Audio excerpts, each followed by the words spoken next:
Olá, nono ano. Tudo bem? Vamos dar sequência às nossas aulas. Hoje nós vamos falar sobre o nazifascismo. O contexto em que surgiu o nazifascismo na Europa está no mundo pós-guerra, devido às frustrações e revanchismos, somando ao nacionalismo, ao sentimento de nacionalismo. Isto por quê? Frustrações. Os italianos, ao participarem da Primeira Guerra, estavam ao lado dos vencedores, mas julgaram não terem recebido as devidas recompensas dos vitoriosos da Primeira Guerra. Por outro lado, nós tínhamos um sentimento de revanchismo, no caso dos alemães, que, ao perderem a guerra, foram submetidos ao humilhante Tratado de Versalhes. E isso somado, a um sentimento de nacionalismo, de amor, no caso aqui, exagerado pela nação, pelo Estado. Para piorar a situação, tivemos a crise de 1929, que levou ali um abalo do sistema capitalista. Tá? Isso tudo levou a uma descrença no sistema político liberal, tá? Uma crítica ao sistema democrático. Começaram a pensar numa ideia de concentração de poder nas mãos de um líder, esse que seria o salvador da pátria. Tá? E para conter a expansão dos sistemas, expansão do pensamento socialista presente ali nos movimentos operários, que estavam olhando para aquele mundo capitalista em crise, comparando com o mundo da União Soviética socialista, que não estava em crise econômica, e começaram então a ligar os seus movimentos às ideias socialistas e também anarquistas. Nesse contexto, surgem então os movimentos, os regimes totalitários, como o fascismo na Itália, nazismo na Alemanha, franquismo na Espanha, salazarismo em Portugal. Então vamos falar um pouco sobre as características comuns aí do nazismo e também do fascismo. A primeira delas é a crítica ao comunismo. Então, para eles, a luta de classes colocava em risco o bem maior. Quem quer esse bem maior? O Estado. Nada poderia estar acima do Estado. O Estado representa a unidade. Tá? O totalitarismo, ele critica o individualismo. Então, nada pode estar, o indivíduo não está acima da nação. O Estado tem que estar acima de todos, no caso. Tá? A Revolução Operária era vista como uma ameaça.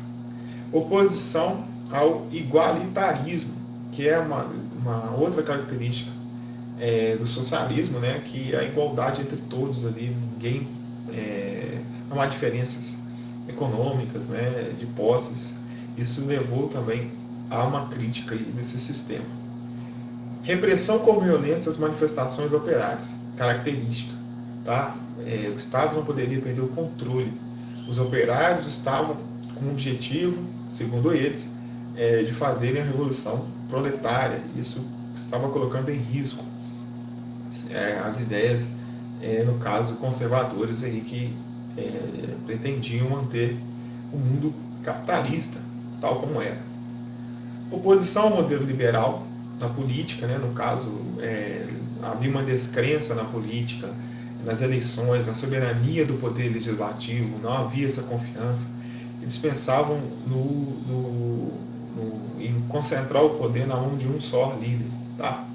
Então, tivemos nesse contexto outra característica fortíssima, que é o nacionalismo exacerbado, exagerado mesmo. Tá? Considera a nação o elemento mais importante da vida dos cidadãos, defesa de um Estado centralizador e autoritário, culto ao líder, crença quase cega em um líder infalível. Tá? No caso, os alemães, o Hitler foi o Führer, e o Mussolini, o Duce, na Itália. Tá? Eles usavam intensa propaganda, manifestações públicas, símbolos, uniformes. Tinha as milícias ali que agiam para propagar as ideias, tipo os camisas negras fascistas na Itália. Tá? Romantismo, idealização de um passado de glória. Eles olhavam para trás para inspirar o presente, no caso. Os italianos olhavam para a Roma, O Império Romano para eles era a inspiração, né? Quando Roma era grandiosa, né? O Império Romano, então eles tinham que se inspirar ali. E os alemães se inspiravam no Império Alemão. Tá? Isso tudo, eles acreditavam que somente um partido, né? Não poderia ter mais de um partido. Tá? Era um negacionismo mesmo, né? do liberalismo político. Terror, medo, imprevisibilidade, controle da sociedade. Isso significa que eles tinham ali suas polícias secretas que poderiam estar em qualquer lugar. Isso, o medo causava, né, o medo e imprevisibilidade da sociedade. Então eles tinham que obedecer. Isso é para manter a ordem. Tá? Luta contra inimigos internos ou externos. Por exemplo, os alemães, os judeus e também os comunistas. Tá? Vamos falar então como surgiu o fascismo na Itália. Primeiro que a Itália estava frustrada com o resultado da Primeira Guerra, já falei aqui anteriormente. Os italianos julgavam não terem tido as recompensas devidas. Tá? Assim, nesse contexto, tinha a desvalorização da moeda italiana, a lira, estava em torno de 80%. Isso levou à crise econômica, desemprego. Tá?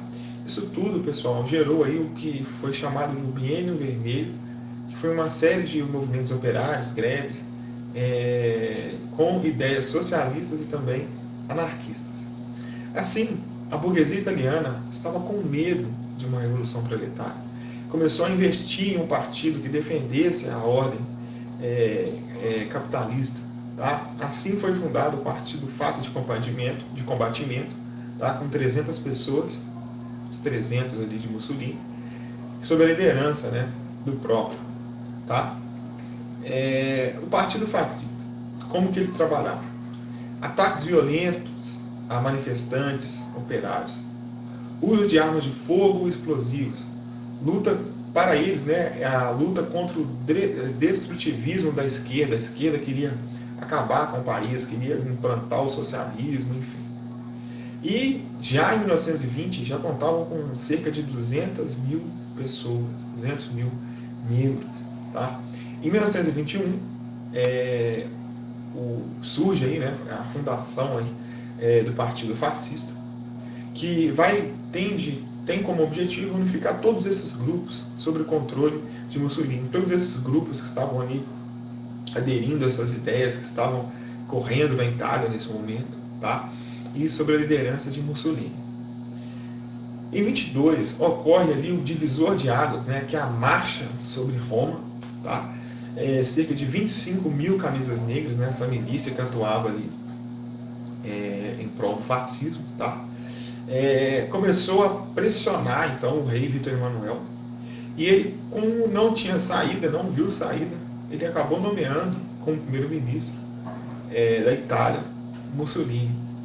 Em 24 o Partido Fascista já tinha a maioria nas cadeiras no parlamento italiano. Olha como foi crescendo, tá?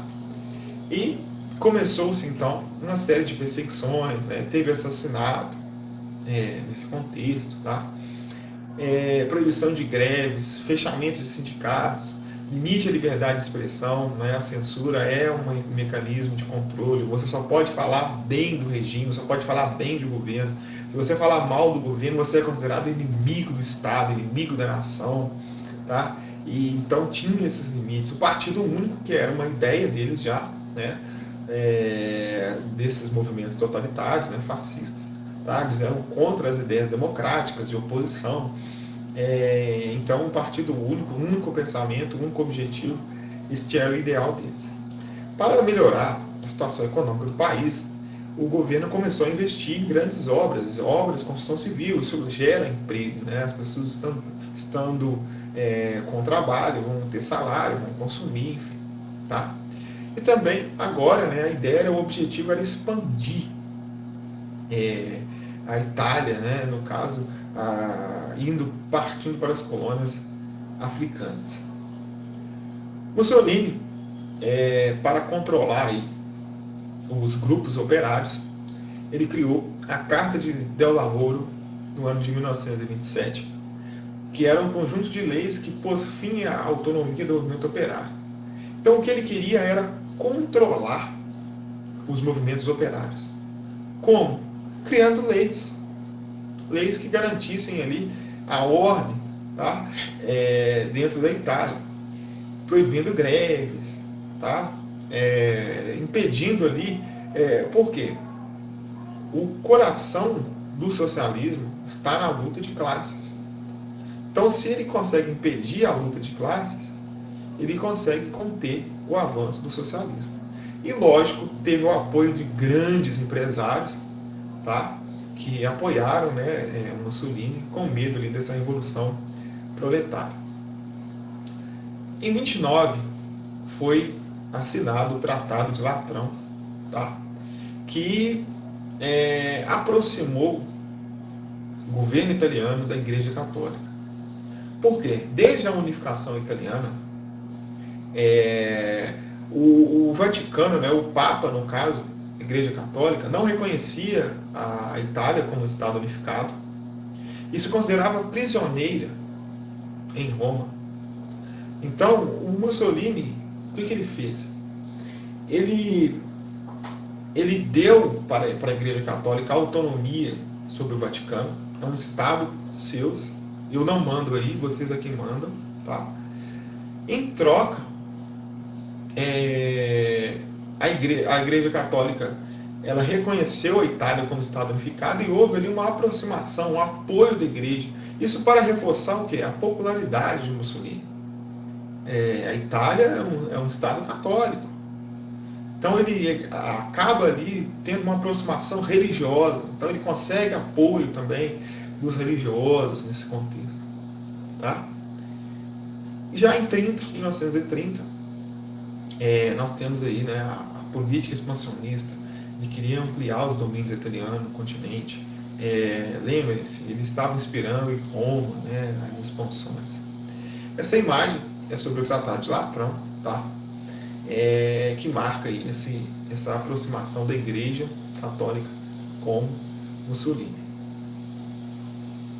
Aqui um texto, né, que fala, que mostra aí, né, a frase de Mussolini, a ideia de Mussolini sobre o que ele pensava ali, sobre o que estava acontecendo na Itália, enfim.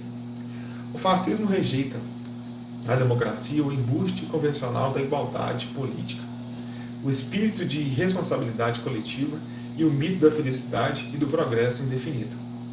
Não se deve exagerar a importância do liberalismo no século passado, nem convertê-lo numa religião da humanidade para o presente e futuro, quando na realidade ele foi apenas uma das muitas doutrinas daquele século. Agora o liberalismo está prestes a fechar as portas de seu tempo deserto. O presente século é o século da autoridade, um século da direita, um século fascista. Então, mais lembrando aqui, pessoal, que os movimentos fascistas e nazistas não eram de direita, eles eram de extrema direita, tá? Como, no caso, Stalin, né, o movimento da União Soviética, não era de esquerda, era de extrema esquerda. Então, o problema aqui é nos extremos, porque ideias, pessoas de direita e de esquerda convivem muito bem dentro de uma sociedade. Ambos, eu discordar faz parte da democracia, e ponto final. Cabe nas eleições as pessoas votarem em um candidato que vai defender ali seus ideais, sejam eles de esquerda, sejam eles de direita. A questão aqui, o problema em torno de tudo aqui está no pensamento extremo, aquele pensamento de querer eliminar, de querer matar ali as pessoas que discordam do seu pensamento. Esse era o problema. Aqui o símbolo, tá, do fascismo, e também o Mussolini, né, ao lado, no caso dessa estátua romana, né, para representar aí, um retorno, né, esse passado glorioso. Tá? Pessoal, essa foi a nossa primeira aula sobre o fascismo. E na nossa próxima aula nós vamos falar sobre o nazismo e também os regimes totalitários em outros países. Até a próxima aula.